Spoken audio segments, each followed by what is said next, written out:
दोस्तों सबसे पहले आप इस न्यूज हेडलाइन पर नजर डालिए।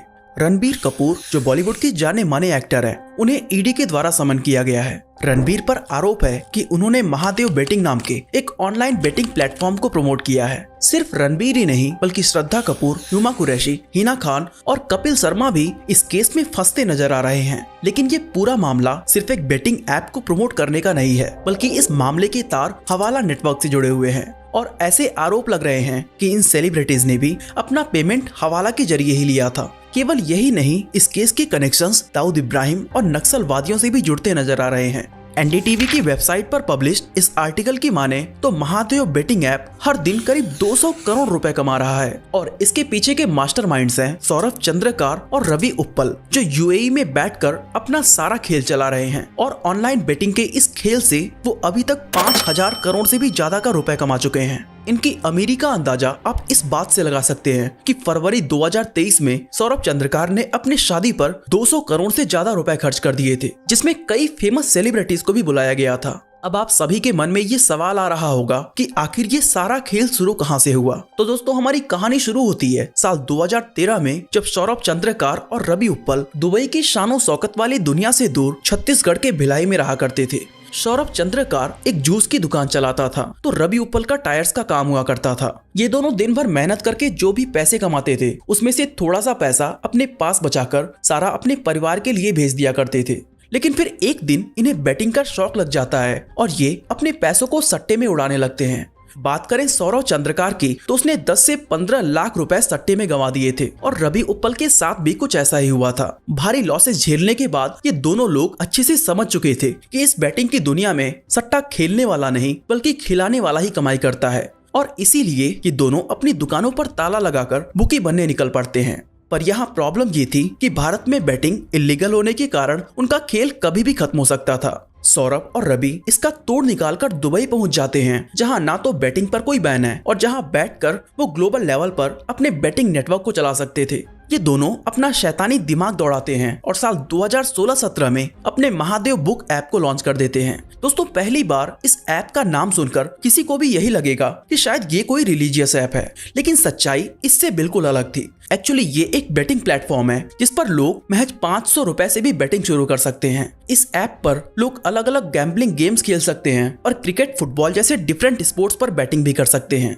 कुछ रिपोर्ट्स तो ये भी बताती हैं कि महादेव बुक ऐप पर भारत सहित दुनिया के बड़े बड़े देशों के इलेक्शन रिजल्ट्स पर भी बैटिंग की जाती है। अब यूँ तो ये दोनों ज्यादा पढ़े लिखे नहीं थे, लेकिन इनका दिमाग कंप्यूटर से भी तेज चलता था। इन्होंने अपने ऐप की एल्गोरिथम ऐसे सेट की हुई थी कि जब भी कोई नया यूजर 500 रुपए लगाकर बैटिंग शुरू करता था तो शुरुआत में उसे 1 से 2000 रुपए का प्रॉफिट होता था। इससे लोगों का लालच 7वें आसमान पर पहुंच जाता था और वो 500, 1000 से ऊपर उठकर बड़े अमाउंट का सट्टा खेलने लगते थे। और यही वो मौका होता था जब यूजर अपना सारा पैसा हार जाता था और सारा पैसा दुबई में बैठे सौरभ चंद्रकार और रवि उप्पल की जेब में जाता था। इस तरह इन दोनों ने अपने इस ऐप से लाखों यूजर्स को जोड़ा और 1000 करोड़ से भी ज्यादा की कमाई कर ली। इस पैसे की मदद से इन्होंने रेडी अन्ना और fairplay.com जैसी दूसरी बेटिंग एप्स को भी एक्वायर कर लिया। लेकिन इन दोनों का लालच यहीं पर खत्म नहीं हुआ। इन्होंने महादेव बेटिंग ऐप की फ्रेंचाइजी बांटना भी शुरू कर दी। जी हाँ दोस्तों, आपने अभी तक MBA चाय वाला और मैकडॉनल्ड जैसी कंपनीज के फ्रेंचाइज बिजनेस के बारे में सुना होगा, लेकिन सौरभ और रवि उप्पल ने इस बिजनेस मॉडल को बेटिंग की दुनिया में लॉन्च कर दिया। ये मैं नहीं बल्कि हमारे देश का एडी कह रहा है, जिनकी माने तो महादेव बुक ऐप 70-30 के प्रॉफिट रेशियो में अपनी फ्रेंचाइजीज को सेल करते हैं। भारत, पाकिस्तान, श्रीलंका और बांग्लादेश में बैठे बुकीज इन फ्रेंचाइजी को लेकर नए यूजर्स को ऐड कराते हैं और अपने लोकल एरिया में खुले आम बैटिंग कराते हैं। दूसरे शब्दों में कहें तो ये दोनों बैटिंग का गंदा खेल चलाने के लिए मोहरे अपॉइंट करते हैं और खुद यूएई में बैठकर अपनी जेबें भर रहे हैं। इन लोकल बुकीज को मैनेज करने के लिए भी इन्होंने ऊपर लोग लगाए हुए थे और इनके ऊपर भी कई लोग बैठे हुए थे। मतलब ये सिस्टम इतना गहरा बन चुका था कि अगर कोई बुकी पकड़ा भी जाता है तो पुलिस और इन्वेस्टिगेशन एजेंसीज उन दोनों तक कभी पहुंच ही नहीं सकती थी।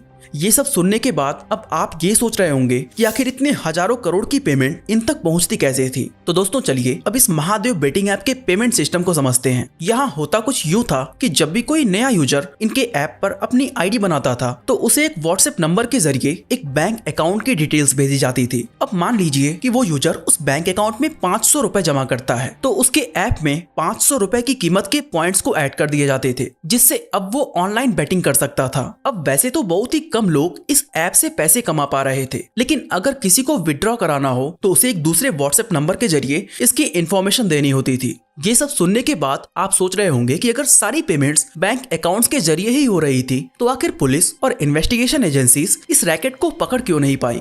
तो दोस्तों, इसका रीजन ये था कि सौरभ, रवि उप्पल या उनकी फ्रेंचाइज लेने वाले बुकीज कभी भी अपने पर्सनल बैंक अकाउंट्स का यूज करते ही नहीं थे। इन्होंने भिलाई और छत्तीसगढ़ के दूसरे इलाकों में रहने वाले 300 से 400 गरीब लोगों के अकाउंट्स को ले रखा था, जिसके लिए उन्हें हर महीने 4000 रुपए दिए जाते थे। बाद में इस पैसे को हवाला के जरिए भारत से दुबई भेज दिया जाता था और किसी को कानो कान भनक भी नहीं होती थी। लेकिन अब सवाल उठता है कि जब पिछले 6 से 7 सालों से ये इलीगल बिजनेस इतने आराम से चल रहा था, तो हाल ही के दिनों में इसकी इतनी गूंज क्यों सुनाई दे रही है? और आखिर ऐसा क्या हुआ कि जो सौरभ और रवि उप्पल पर्दे के पीछे से सारा खेल को ऑपरेट कर रहे थे, उनकी कहानियां आज मीडिया और इंटरनेट पर वायरल हो रही है। दोस्तों, वो कहते हैं ना कि मुजरिम चाहे कितना ही शातिर क्यों ना हो, वो अपने पीछे कोई ना कोई सबूत तो जरूर छोड़ जाता है। और इस केस में मुजरिम ने इतनी बड़ी गलती कर दी थी जिसको लाखों कोशिशों के बावजूद भी छिपाया नहीं जा सकता था। जी हाँ, यहाँ मैं 200 करोड़ रुपए की उसी शादी की बात कर रहा हूँ जिसके बारे में मैंने आपको वीडियो के स्टार्टिंग में बताया था। टाइगर श्रॉफ, नेहा कक्कड़, सनी लियोनी, भारती सिंह, राहत फतेह अली खान, नुसरत भरूचा, भाग्यश्री और सुखविंदर सिंह, ये बॉलीवुड के वो फेमस नाम हैं जो फरवरी 2023 में हुई सौरभ चंद्रकार की लेविश वेडिंग का हिस्सा बने थे, जिसके लिए 200 करोड़ रुपए का खर्च किया गया था। अब अंबानी अदानी के परिवार की वेडिंग होती तो कोई हजम भी कर सकता था, लेकिन एक जूस बेचने वाला जो समाज की नजरों में नौकरी की तलाश में दुबई गया था, उसके पास इतना पैसा कहां से आया? आपको बता दूं कि सौरभ चंद्रकार ने यूएई के छठे सबसे बड़े शहर रस अल खाइमा में शादी की है। इसके लिए R1 इवेंट्स प्राइवेट लिमिटेड नाम की एक इवेंट मैनेजमेंट कंपनी को हवाला के जरिए 112 करोड़ रुपए की पेमेंट की गई थी। साथ ही शादी के लिए जो भी होटल बुक किया गया था उसका खर्च भी 42 करोड़ रुपए बताया जा रहा है। वेडिंग प्लानर्स, डेकोरेटर्स और डांसर्स को मुंबई से बुलाया गया, जिनके रहने, खाने और ट्रैवल का सारा खर्च भी सौरभ चंद्रकार ने ही उठाया था। सौरभ ने नागपुर में रहने वाले अपने फैमिली मेंबर्स को दुबई लाने के लिए प्राइवेट जेट्स भेजे थे, जिनका खर्चा आप खुद ही समझ सकते हो। इनमें से हर एक इंसान का पेमेंट हवाला के जरिए ही किया गया और यही वो कारण था जिसने ईडी का ध्यान अपनी ओर खींचा। ईडी की इन्वेस्टिगेशन के अकॉर्डिंग सौरभ चंद्रकार और उनके साथी रवि उप्पल ने महादेव बेटिंग ऐप के जरिए सट्टेबाजी कराकर हजारों करोड़ों की कमाई की है, जिसमें अब तक 5000 करोड़ रुपए की मनी लॉन्ड्रिंग के सबूत मिले हैं। कहने का मतलब ये है कि 5000 करोड़ तो सिर्फ वो रकम है जिसके बारे में अभी हमें पता चल पाया है। सौरभ चंद्रकार और रवि उप्पल ने अपने ऐप को ज्यादा से ज्यादा लोगों तक प्रमोट करने के लिए स्टेट, डिस्ट्रिक्ट और यहाँ तक कि विलेज लेवल पर भी डिस्ट्रीब्यूशन चैन बनाई हुई थी। ये चैन्स न सिर्फ महादेव बेटिंग ऐप का प्रमोशन करती थी, बल्कि इससे होने वाली कमाई को कलेक्ट करके कैश में बदलने से लेकर इसे आगे भेजना भी इन्हीं का काम होता था। महादेव बेटिंग ऐप के प्रोमोटर्स अच्छे से जानते थे कि इतने बड़े नेटवर्क को बिना पॉलिटिकल सपोर्ट के चला पाना पॉसिबल नहीं है, इसीलिए उन्होंने कई लोकल लेवल के पॉलिटिशियंस को भी रिश्वत देकर अपनी तरफ कर लिया था। अभी हाल ही में ईडी ने छत्तीसगढ़ के मुख्यमंत्री भूपेश बघेल के राजनीतिक सलाहकार विनोद वर्मा के निवास पर छापेमारी की कार्रवाई भी की थी, जिसकी कंप्लीट रिपोर्ट ईडी ऑफिस में जमा की गई है। हालांकि ईडी को इस कार्रवाई से क्या हासिल हुआ था, इसके बारे में कोई भी जानकारी पब्लिक नहीं की गई है। साथ ही 23 अगस्त 2023 को छत्तीसगढ़ पुलिस के assistant sub inspector Chandrabhushan Verma, associate commissioner Abhishek Chandrakar, supervisors Anil Damani और सुनील दमानी को भी ईडी की रिमांड में लिया गया था। इन सभी पर आरोप है कि इन्होंने यूएई में बैठे महादेव बेटिंग ऐप के प्रमोटर्स यानी कि सौरभ चंद्रकार और रवि उप्पल से मोटी रिश्वत ली है। हालांकि यहाँ मैं आपको साफ कर देना चाहता हूँ कि फिलहाल तक ऐसा कोई भी आरोप सिद्ध नहीं हुआ है। आपको बता दें कि 21 से 23 अगस्त के बीच ईडी ने कई जगहों पर छापे मारे थे, जहां से उन्हें भारी मात्रा में कंट्रोवर्शियल डॉक्यूमेंट्स मिले। सितंबर में भी कुछ ऐसी ही कार्रवाई की गई, जहां 39 लोकेशंस पर तलाशी के दौरान 417 करोड़ के एसेट सीज किए गए।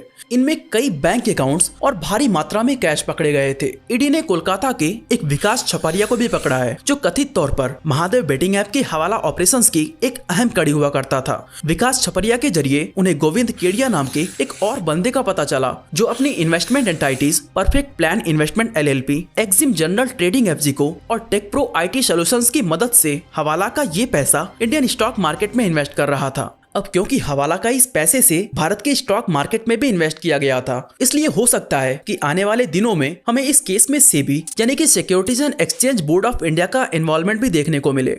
महादेव बेटिंग ऐप के इस कंप्लीट केस में हमें अंडरवर्ल्ड डॉन और भारत के मोस्ट वांटेड टेररिस्ट में से एक दाऊद इब्राहिम की एंट्री होती हुई भी नजर आई है। इस बात का पता हमें उस समय चलता है जब गैंगस्टर लॉरेंस बिश्नोई ने वसूली के लिए सौरभ चंद्रकार को कॉल किया था और सामने से ये कहा गया कि उनके कनेक्शंस दाऊद इब्राहिम के साथ हैं। ईडी की तलाश में भी कुछ ऐसी ही बातें सामने आई हैं। दोस्तों, छत्तीसगढ़ के कई इलाके ऐसे हैं जहां नक्सलवाद की जड़ें बहुत ही ज्यादा मजबूत हैं। ऐसे में ये कयास भी लगाए जा रहे हैं कि हवाले की इस पैसे से कहीं ना कहीं नक्सलवादियों की भी मदद की जा रही है। लेकिन अब सवाल उठता है कि आखिर इन सभी चीजों के मास्टरमाइंड्स सौरभ चंद्रकार और रवि उप्पल को पकड़ने के लिए आखिर क्या क्या कदम उठाए गए हैं। आपको बता दें कि छत्तीसगढ़ में इन दोनों के खिलाफ एफआईआर दर्ज की जा चुकी है, जिसके आधार पर ईडी ने इनको पकड़ने के लिए इंटरपोल की मदद मांगी है। ऐसा माना जा रहा है कि सौरभ चंद्रकार दुबई में ही कहीं छिपा हुआ है, तो रवि उप्पल फिलहाल श्रीलंका में है। ये कोई नहीं जानता कि इस केस में अभी कितने मोड़ आने वाले हैं और महादेव बेटिंग ऐप की ये कंट्रोवर्सी क्राइम की दुनिया में कितनी गहरी जाने वाली है। बाकी आप इस स्कैम के बारे में क्या सोचते हैं, हमें कमेंट करके जरूर बताएं। बाकी इसी तरह अगर आप जानना चाहते हैं कि ब्लैक रॉक दुनिया के सभी पॉलिटिशियंस और सभी कंपनीज को कैसे कंट्रोल करता है, तो आई बटन पे क्लिक करके वीडियो को देख सकते हैं। बाकी आज के लिए बस इतना ही।